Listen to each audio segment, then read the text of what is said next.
வணக்கம். சிந்திக்க சில துளிகள். இன்று நம்ம வாழ்க்கையில் 4 பேருக்கு கடன்பட்டவர்கள்.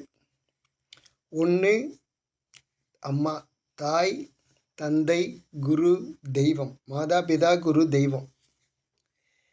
இந்த 4 பேர் நமக்கு செய்த உதவிக்கு நம்ம வாழ்க்கையில் எவ்வளவு உழைத்தாலும் எவ்வளவு கொடுத்தாலும் ஈடிணையே கிடையாது. முதல்ல அம்மா. அம்மா அம்மா இந்தா நீ எனக்கு எவ்வளோ செலவு பண்ணியோ அதை நான் கொடுத்துட்றேன் அப்படின்னு சொல்லி சில பேரெல்லாம் பணம் ஏதாவது கொடுக்கல் வாங்கல் மாதிரி பணம் கொடுப்பாங்க. ஆனால் அம்மா பிள்ளைக்கு செய்த உதவியை அல்லது பிள்ளைக்கு செய்த அந்த கடனை வாழ்க்கை முழுதும் இல்லை, ஒரு பிறவி இல்லை, பல பிறவிகள் எடுத்தாலும் ஒரு பிறவியினுடைய அந்த தாய் ஈன்றெடுத்த, அவள் வளர்த்த, அவள் கஷ்டப்பட்ட அந்த அந்த கடனுக்கு நாம் கடன் கொடுக்கவே முடியாது.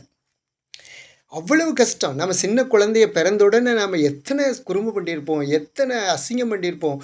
ஆனாலும் கொஞ்சம் கூட முகம் சுளிக்காமல் அவங்க எத்தனை எத்தனை புது ட்ரெஸ் போட்டு கொண்டு வந்து உட்கார வைப்பாங்க. ஆனால் அப்போவே மறுபடியும் யூரின் போய் அழுவோம். அப்போவே மூஞ்சி சுளிக்காமல் அதை எடுத்துகிட்டு போய் தொடச்சி கழுவி புதுசு போட்டு கொண்டு வந்து உட்கார. அதெல்லாம் வாழ்க்கையில் ஒரு நாளைக்கு எத்தனை முறை குழந்தையில். இன்னும் ஒரே ஒரு உதாரணம் சொல்கிறேன். நம்ம தாய், அதாவது மராத்திய மன்னன் சிவாஜியினுடைய அரண்மனையில் மலை மேலே ஒரு கோட்டை, சிம்மக்கர் கோட்டைன்னு நினைக்கிறேன். அந்த கோட்டை 3 பக்கம் மதில் சுவர். ஒரு பக்கம் மலை செங்குத்தாக இருந்ததுனால அது அங்கே யாரும் வரவும் முடியாது, போக முடியாது. அதனால் மதில் சுவர் கிடையாது. அந்த கோட்டையில் காலை சூரிய உதயத்தப்ப கதவை திறப்பாங்க. சூரிய அஸ்தமனத்தின் போது கதவை மூடுவாங்க. இது மன்னருடைய ஆணை. அதுக்குள்ளே வர்றவங்க வரலாம், போகிறவங்க போகலாம். இதெல்லாம் நடந்துக்கிட்டு இருக்கும் அன்றாட வேலைகள். அப்படி அந்த கோட்டைக்கு கீழே இருந்து நிறையா பேர் துணி கொண்டு போகிறவங்க, தண்ணி கொண்டு போகிறவங்க. அப்படி ஒரு அம்மா தயிர் கொண்டு போய் கொடுத்துட்டு அங்கே இருக்கிறவங்களுக்கெல்லாம் கொடுத்துட்டு வரும். சாயங்காலம் ஒரு 5 மணி சுமாருக்கு அந்த அம்மா தயிர் கொண்டு போகுது. தயிர் எல்லாத்துக்கும் கொடுத்துட்டு திரும்பும்போது சூரிய அஸ்தமனம் ஆயிடுது. கேட்டை பூட்டிட்டாங்க. ஐயோ, கேட்ட சாமி, தெரசாமி, நான் போயிடுறேன் அப்படிங்கிறார் அந்த காவலாளியிடம். காவலாளி சொல்கிறார், இது அரசாங்க உத்தரவு, அரசு உத்தரவு. சூரிய அஸ்தமனத்துக்கு பிறகு கேட்டை திறக்கக்கூடாது அப்படின்னு சொல்கிறார். ஐயோ, நான் என் குழந்தைய தொட்டிலில் வச்சுட்டு வந்தனே, நான் அது எந்திரிச்சு பாலுக்கு அழுகுமே, நான் என்ன பண்ணுவேன்? அப்படி நான் ஒன்றுமே பண்ண முடியாது. அரசாங்க உத்தரவை நான் மீற முடியாதுமா உனக்காக. சரி, நான் எப்படியாவது போய் ஆகணுமேங்கிறாங்க. 3 பக்கம் மதில் சுவர், நீ போக முடியாது. ஒரு பக்கம் செங்குத்தான பாறை, முடிஞ்சால் போய்க்கணும். இவ போய் பார்க்குறாங்க.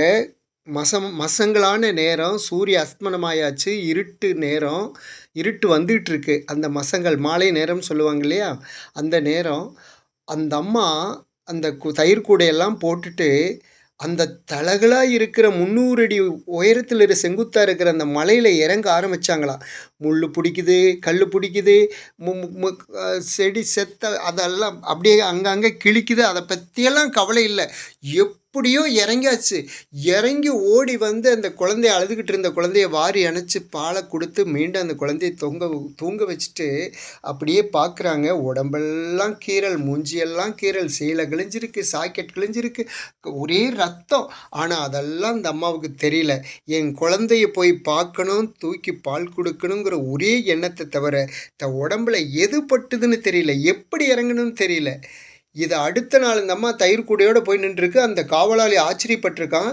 இந்த செய்தி சிவாஜி மன்னனுக்கு போக, ஒரு பெண் கீழே இறங்கியிருக்கா அப்படின்னா நாளைக்கு எதிரிகள் மேலே வர முடியுமா, வரமாட்டார்களா என்ன அப்படின்னு சொல்லி அந்த பகுதிக்கும் மதில் சுவர் வச்சு அந்த அம்மாவுடைய பெயரையே அந்த மதில் சுவர், அந்த சுவருக்கு சூட்டுனாங்களா. அந்த பேர் எனக்கு மறந்துருச்சு.